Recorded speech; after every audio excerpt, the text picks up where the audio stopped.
தலைவர் 171 உடைய first look போஸ்டரை பார்த்து எல்லாருமே மிரண்டு போயிருக்கிற நேரத்தில் தலைவர் 171ல நடிக்க போகிற முக்கியமான வில்லன் இவர் தான் அப்படின்ற ஒரு நியூஸ் வந்திருக்கு. அதை பற்றி தான் இந்த பதிவில் நம்ம பார்க்க போகிறோம். ஸ்கிப் பண்ணாமல் பாருங்கள். படத்துடைய டைட்டில் டீசர் ஏப்ரல் 22 அறிவிக்கப்படும்னு லோகேஷ் அறிவிச்சதுலேருந்து எப்போ அந்த நாள் வரும் அப்படின்றது தான் எல்லாருடைய எதிர்பார்ப்பாகவும் இருக்குது. இந்த படத்தில் தலைவருக்கு ஆப்போசிட்டாக வில்லனா நடிக்க போகிறது ராகவா லாரன்ஸ் அப்படின்னு வந்து சொல்லிட்டு இருந்தாங்க. லாரன்ஸை பொறுத்த வரைக்கும் தலைவருடைய பயங்கரமான ஃபேன் அப்படின்னு தான் சொல்லணும். ஒரு வெறியன் அவரு தலைவருக்கு அகைன்ஸ்டா வில்லனா நடிப்பாரா அப்படின்ற கேள்வி வந்து இருந்த நிலையில ஒரு சேலஞ்சா எடுத்துக்கிட்டு அவர் நடிப்பாரு அப்படின்ற மாதிரியும் சொல்லிட்டு இருந்தாங்க. இந்த நிலையில தான் ஒரு 2 நாளைக்கு முன்னாடி சாண்டி மாஸ்டர் படத்துல கமிட் ஆயிருக்காரு அப்படின்னு வந்து சொல்லப்பட்டதுங்க.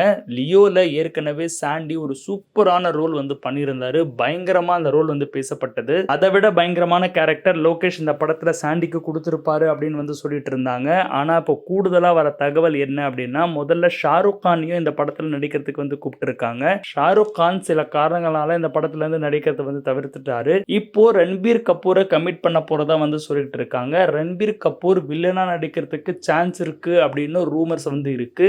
ரன்பீர் கபூர் ஒரு சிறந்த ஆக்டர் அப்படின்றதுல எந்த ஒரு டவுட்டுமே இல்லை. இவர் வில்லனா தமிழ்ல அறிமுகமானா நல்லா தான் இருக்கும். அதுவும் தலைவர் படத்துல தலைவருக்கு அகைன்ஸ்டா வில்லன் ரோல்ல வந்து பண்ணுவாரா அப்படின்றது பொறுத்திருந்து தான் பார்க்கணும். லியோக்கு அப்புறம் லோகேஷ்க்கு வரப்போற படம் இது அப்படின்றதுனால தலைவருடைய காம்பினேஷன் அப்படின்றதுனாலையும் ஒவ்வொரு சீனையும் பார்த்து உருவாக்கிட்டு இருக்காரு. படத்துடைய காஸ்ட் அண்ட் க்ரூவை பார்க்கும் போதே தெரியுது. இன்னும் போக போக முக்கியமான ரோல்ஸ்க்கெல்லாம் வந்து காஸ்ட் அண்ட் க்ரூ வந்து அறிவிக்கப்படும். அப்போ இன்னும் பயங்கரமா இதை பத்தி எல்லாருமே வந்து பேசுவாங்க அப்படின்றத எந்த ஒரு டவுட்டுமே இல்லை. இந்த படத்துக்கு நீங்க எந்த அளவுக்கு எக்ஸ்பெக்டேஷன்ல இருக்கீங்க அப்படின்றது கமெண்ட்ஸ்ல தெரிவிங்க. இந்த மாதிரியான புது அப்டேட்ஸ்க்கு தொடர்ந்து சேனலை ஃபாலோ பண்ணிட்டு வாங்க.